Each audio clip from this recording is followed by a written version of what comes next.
基本上快放到位置上了。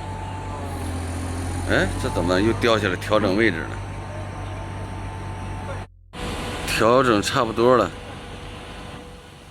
这边开始下了，也差不多了。对这个支座的位置呢，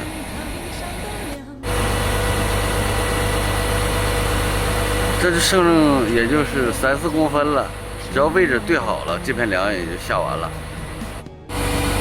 往下放了，拿水平尺量一下，如果量水平达到了，两边就可以把绳子松下了。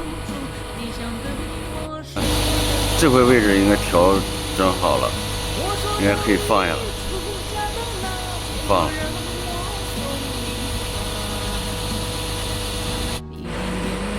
Hello， 大家好，我是小东北。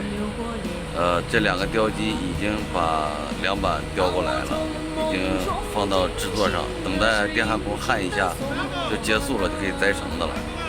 其实今天他雕这个梁板呢，难度不太大，就是因为2个雕机在桥底下，往起起的时候小雕机啊太吃力了，就我身后这个小雕机130多。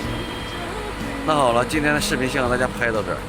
有喜欢卡车司机生活的，请小东北留下免费的关注。我们下期视频见。